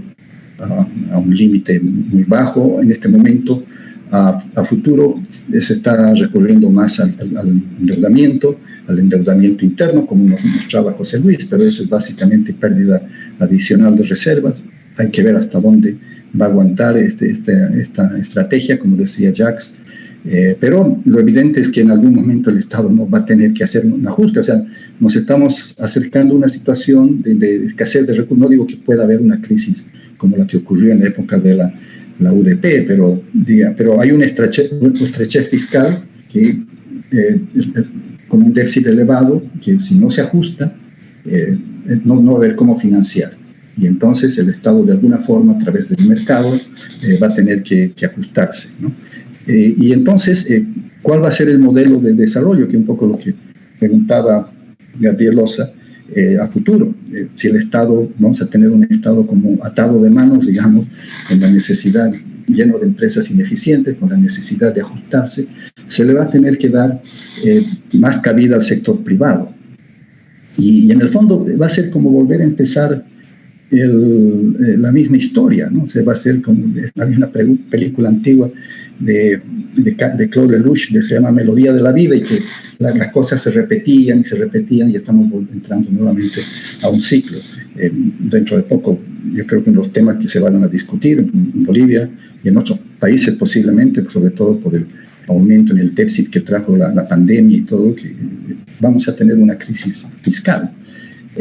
Y entonces, yo no estoy de acuerdo en seguir aumentando el tamaño del Estado, por supuesto, y coincido totalmente con José Luis. Hay que racionalizar el gasto público, y toda la irracionalidad del gasto público que se ha generado en los últimos 14 años. Eso hay que reestructurar. Yo creo que posiblemente tiene un costo muy grande, social, por supuesto, un costo político también muy grande, pero si en algún momento el mercado es el que va a traer el ajuste, ese ajuste va a ser mucho más penoso y con mucho más costo, y al final vamos a, como dicen, la letra entra con sangre, digamos, la letra entra con sangre, y vamos a tener que pasar por un episodio similar nuevamente. Con respecto a ver, creo que un comentario puntual que hacía también Gabriel es el tema de usar como porcentaje del PIB. Yo creo que hay que tener cuidado con eso, porque como ha ocurrido el 2020, una caída tan grande del PIB distorsiona, digamos, yo sé que igualmente han caído los ingresos y también ha caído el déficit, o ha aumentado el déficit, y al calcular el mayor déficit con respecto a un PIB mucho más chico, que de alguna forma también se está recuperando y va a volver a un nivel de tendencia en algún momento, hace que sea más difícil analizar, o sea menos relevante comparar cifras cuando estamos comparando cifras con porcentajes del PIB contra un PIB mucho más pequeño, ¿no? Entonces, yo creo que hay que tener cuidado con eso, y posiblemente en muchos casos va a ser mejor no usar valores absolutos. Coincido con el tema de tratar el contexto internacional que hay que incluir y decir qué es lo que va a pasar, sobre todo para ver las perspectivas futuras, ¿no? Nosotros sabemos que Bolivia es un país pequeño, que es tomador de precios, que se mueve de acuerdo a la demanda internacional. Cuando hay bonanza internacional, nosotros pasamos por bonanza también. Entonces, las perspectivas futuras, ahora que en Estados Unidos tenemos un gobierno que está aumentando el gasto público y está también aumentando sus políticas, o manteniéndolas por lo menos, lo mismo que en Europa, de expansión monetaria, de expansión cuantitativa. Entonces, eso va a tener un efecto sobre la recuperación económica, ¿qué pasa con China también, con el crecimiento en China? Y eso, de todas maneras, nos va a llegar, nos va a afectar y va a marcar el ritmo de nuestra recuperación y una tendencia de la economía más a mediano plazo. Ahora, el tema de la inflación también es importante, yo estoy de acuerdo, porque una de de los efectos de la recuperación, de una recuperación tan rápida, del aumento en el precio de los carburantes internacionales, es que la inflación ha empezado a repuntar, no solamente en Estados Unidos más que en Europa, por ejemplo. Pero es algo también que se da en muchos países de la región, en México, en Brasil, que han visto, además, junto con la recuperación, un aumento, un recrudecimiento de la inflación, y que los bancos centrales, un poco para lidiar con eso, están aumentando las tasas de interés, y eso de alguna forma, si bien te puede ayudar a resolver el problema del tipo de cambio, evitando que haya una depreciación, pero por otro lado también te va a encarecer el crédito del sector público y te va a contribuir a aumentar el déficit. Entonces, ese es un problema que se está presentando en varios países y posiblemente en Bolivia también ocurra. Pero en todo caso yo encuentro que todas las contribuciones que nos han hecho el informe han sido muy positivas, las vamos a tomar en cuenta, por supuesto, para futuras oportunidades si es que se dan. Bueno, muchas gracias. Gracias a ti, Luis Carlos. Amigos, amigas, como podrán advertir, el número de personas que ha participado de esta presentación es verdaderamente enorme. Estamos muy complacidos de eso. Muchas más personas han seguido esta presentación a través de Facebook y probablemente van a tener la oportunidad de además escuchar este debate a través de la grabación que se ha hecho. Seguramente que este crecido número de personas que han participado de este evento es una muestra de la expectativa que ha despertado la presentación de este trabajo, de este informe de Milenio. Esperamos de que este intercambio que se ha producido esta noche esté a la altura de esta expectativa y, por supuesto, queremos invitarlos a la lectura del documento mismo. Quiero anunciarles de que a partir del día de mañana cualquier persona va a poder descargar de forma gratuita todo el documento en la página web de la Fundación Milenio. También quisiera decirles que este número, este informe, tiene como novedad un apartado sobre el tema de la minería.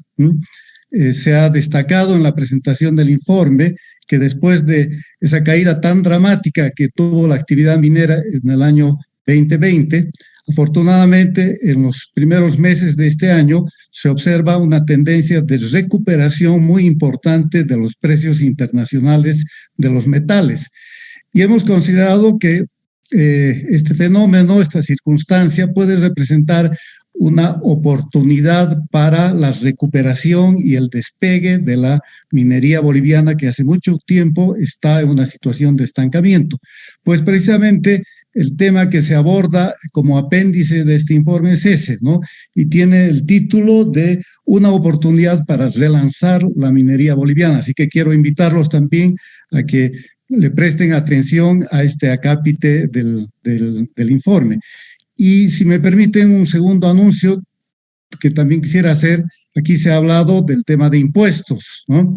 Y pues hace muy poco, no más de 2 meses, la Fundación Milenio ha presentado también a consideración del público boliviano el resultado de una investigación muy amplia que ha realizado un equipo de expertos justamente sobre la problemática tributaria del país, ¿no? Y no solamente eso, sino que se ha formulado una propuesta de reforma tributaria, una propuesta denominada simplificación y modernización del sistema tributario, la reforma necesaria. Este documento también está disponible en la página web de Milenio. Podían descargarse este trabajo y creo que van a encontrar que puede ser un aporte importante para un debate absolutamente necesario sobre el tema tributario nacional. Pues bien, con todo esto quiero agradecerles nuevamente su presencia, su participación, por supuesto a los expositores y comentaristas. No tenemos lamentablemente condiciones para abrir el debate, la participación de las personas que han asistido, pero quizás la lectura del documento pueda abrir otras oportunidades, así que reiterarles nuestra gratitud y pues esperar de que este documento, este estudio que se ha hecho pueda ser una contribución, ¿no?, a un mejor conocimiento del estado de la economía y de las perspectivas que se abren hacia adelante. Muchas gracias y buenas noches, amigos.